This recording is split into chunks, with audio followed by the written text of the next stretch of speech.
1 KG ছানার পায়েস তৈরি করতে মিনিমাম 7 কেজি দুধ লাগে। 2 কেজি 50 গ্রাম করে ময়দা দিয়ে গুটি কাটা হয়।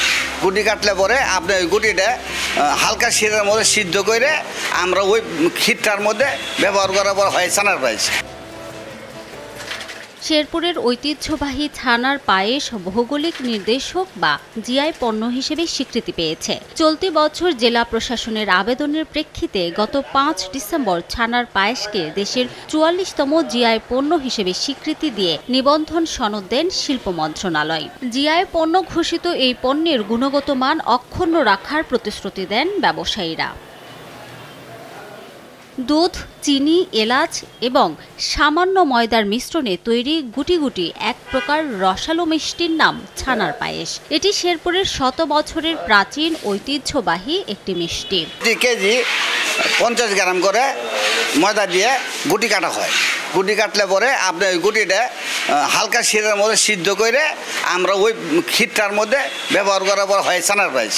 আমাদের এই ছানার পায়েস বাংলাদেশে বিভিন্ন জায়গায় বিভিন্ন প্রান্ত থেকে আইসে আমাদের এই ছানার পায়েস কিনে নিয়ে যায় এবং এইভাবে বাইরেও আমাদের অনেক ছানার পায়েস চলে যায়। রসালো, মুখর, রোচক, অসাধারণ স্বাদের এই ছানার পায়েসের সুনাম ছড়িয়ে আছে দেশের আনাচে কানাচে। ঐতিহ্যবাহী এই মিষ্টি জিআই পণ্যের মর্যাদা পাওয়ায় খুশি মিষ্টি ব্যবসায়ীরা।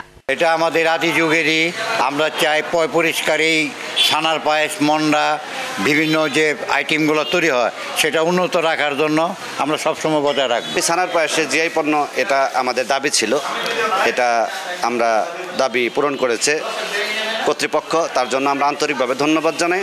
আমি চাই যে এটার মান সম্পন্নভাবে, এটার মান বজায় রেখে আমরা সবাই মিলে এই সিদ্ধান্তের সাথে সহযোগিতা করব, যাতে ভবিষ্যতে ছানার পায়েসের খ্যাতি আরও সারা বিশ্বব্যাপী ছড়িয়ে যায়। দিন দিন ছানার পায়েসের কদর বেড়েছে মিষ্টি প্রেমীদের কাছে। জেলার সীমানা পেরিয়ে ছানার পায়েসের সুনাম ছড়িয়ে আছে দেশ জুড়েই। রাজধানী বা দেশের অন্য কোথাও থেকে শেরপুরে বেড়াতে আসলে কেউ একবার ছানার পায়েস না খেয়ে যান না। এই খাবারের স্বাদ ও গুণগত মান ধরে রাখার অনুরোধ ভোজন রসিকদের। আমরা খুবই আনন্দিত প্রশাসনের কাছে যে প্রশাসন আমাদের আবেদনটা মঞ্জুর করেছে। দেশের 44তম জিআই পণ্য হিসেবে আমাদের শেরপুরের ছানা পায়েস স্বীকৃতি লাভ করেছে, সেজন্য শেরপুরবাসী হিসেবে খুবই গর্ববোধ করতেছি। আমরা চাই যে ছানার পায়েস যেন সবসময় মানসম্পন্ন থাকে।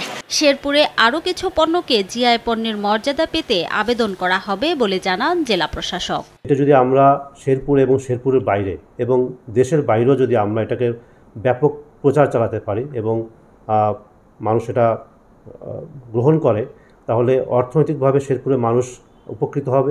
একই সঙ্গে এই শেরপুর অনেক সমৃদ্ধ জায়গা, শেরপুরে এই ধরনের ভৌগোলিক নির্দেশক পণ্য বা জিআই পণ্য করার জন্য আরও অনেকগুলো আইটেম আমরা ইতিমধ্যে আবিষ্কার করেছি। শেরপুরের মিষ্টির দোকানগুলোতে প্রতিদিন 420 টাকা দরে প্রায় 1000 থেকে 1200 কেজি ছানার পায়েস বিক্রি হয়। সময় সংবাদ, শেরপুর।